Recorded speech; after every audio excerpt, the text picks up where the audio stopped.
for the dietary consult for the Vulture Challenge / Edward Erickson.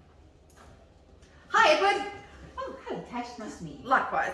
So here today we're going to discuss your dietary habits, and we've got a few questionnaires for you. So I've already got your pre-screening system that you filled out for me, and your fitness profile, which was all sorted out in Sign, which is fabulous.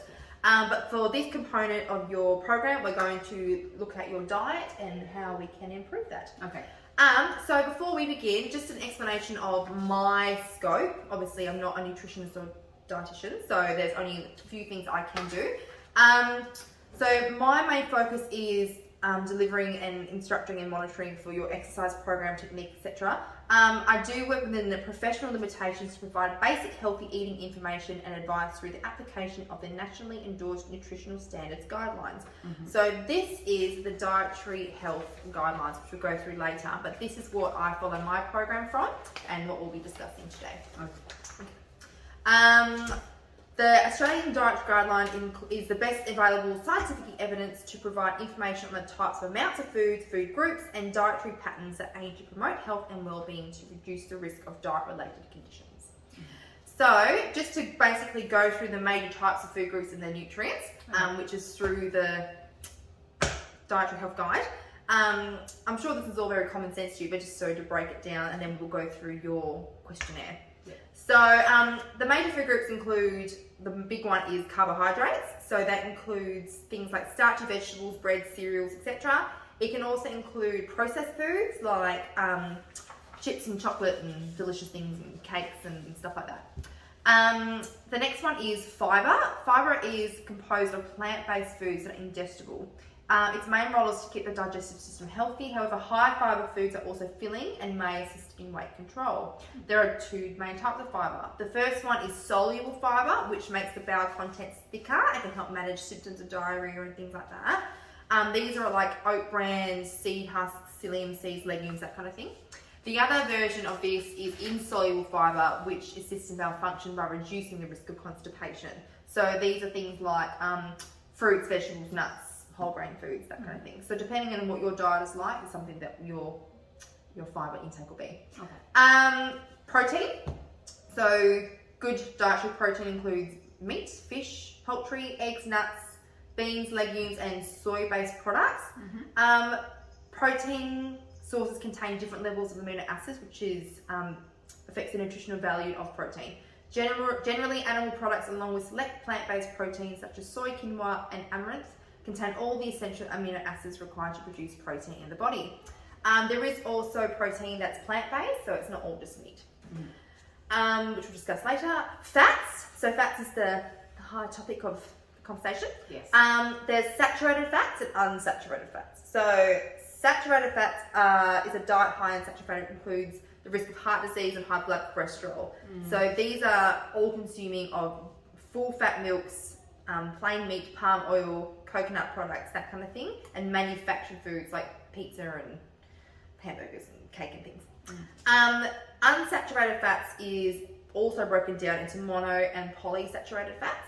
So polyunsaturated fats is fat including fish and seafood and sunflower and soy oils and things like that. Very health and heart beneficial, and reduce lower blood pressure and improve cardiovascular risks. Monounsaturated fats, these are found in like olives, oils, and canola oils, and avocados and nuts like cashews and almonds. Yes. And finally, trans fats. These fats increase LDL blood cholesterol levels and reduce the HDL cholesterol levels that are associated with increased risk of heart disease. Trans fats are found naturally in small amounts of milks, cheese, beef, and lamb. The more concerning source of trans fat in the diet is from manufactured and processed foods like pies and pastries and things. And finally, vitamins and minerals. So in addition to the macronutrients of the body, it's very important to have lots of vitamins and minerals. There are 13 vitamins that are recognised in the essential diet. Most people will be able to obtain these through diet alone and don't require supplementation, but it really depends on what your diet process is like. I know that's a lot of information at once. It is, yes. But we'll break it down for you when we do your health questionnaire. The importance of a balanced diet is good physical and mental health. It helps promote proper growth of the body, and it also increases the body's capacity to work and fight or resist diseases. So let us now, I know there's a lot to come through, but I will send you home with this, all the information on there. Yeah. But let us now do your dietary habits questionnaire. So I'm just going to ask you a few questions about you and your diet and just the daily things. So just be as honest as you can. Yeah. So your name is Edward Erickson, and today's date is the 6th, 22. So what is your dietary goal? Well, I'm currently heaps of red meat. Heaps of red meat. So did you want to lose a certain amount of weight? Oh, I want. Yep. Yes, I'd like to lose 10 kilos. Lose 10 kilos. In what time frame? Well, next 6 months, I guess. In 6 months. Okay, Yeah. cool. Beautiful. Do you have any special dietary requirements, any allergies or intolerances at all? No. Fabulous. Okay.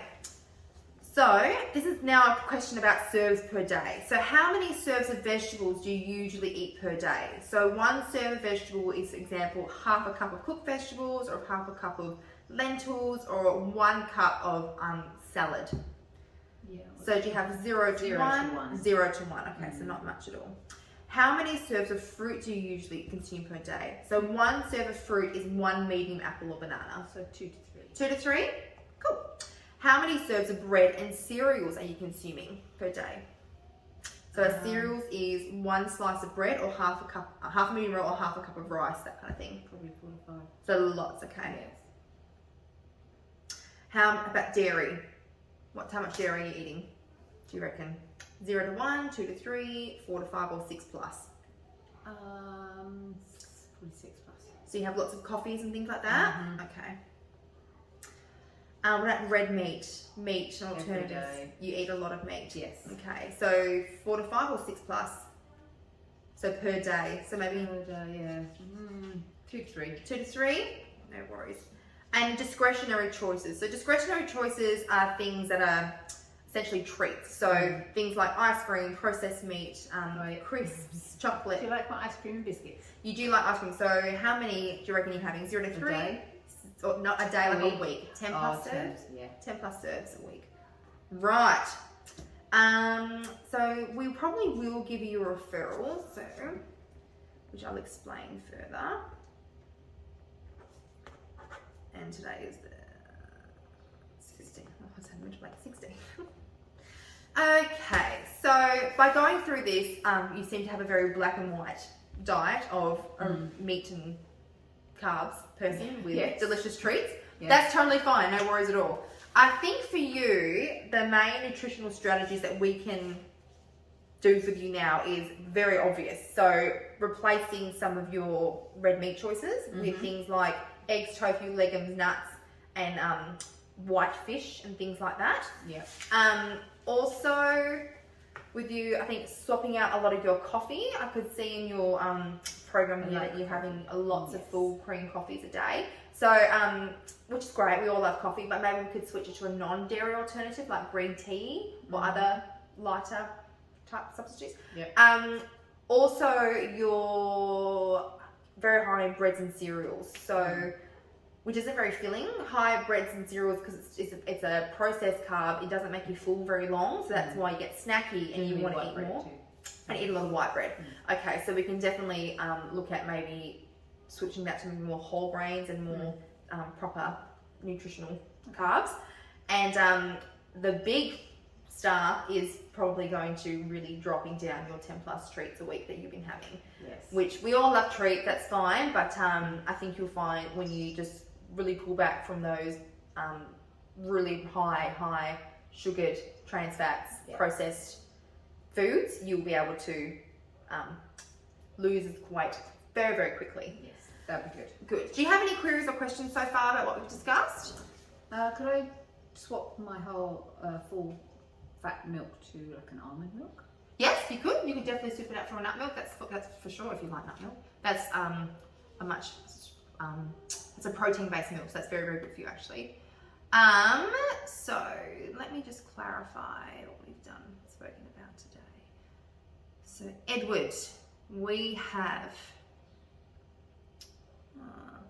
explained my scope of practice. We provided a description of the Australian Dietary Guidelines. We've discussed 3 to 5 strategies to assist you with your goal. We've discussed the purpose of the DHQ, which is the Dietary Habits Questionnaire. I filled out the form with you. I do think that we will have to send you a referral and the information on that we'll need. So the reason I reckon we'll send you to a referral is because my scope of practice with health and nutrition is very basic and limited. Obviously, me saying things like cutting down cakes and decreasing red meat and everything is going to help. But for a more specialised focus, I do think that referring you to a nutritionist or dietitian will be the best thing for you, because it'll be more like about meal preparation and more of a open-ended, like a long-term goal, because we still want you to feel full and that kind of thing. And once you lose the weight, we want you to maintain it for the long haul. Yes. So I'll organise that referral for you and send it off. Any other queries or questions, or are you all good? No, that's good. Thank you so much for your help. You're so welcome. I'm excited for this. Fabulous. Thank you. Thanks. Thank you so much.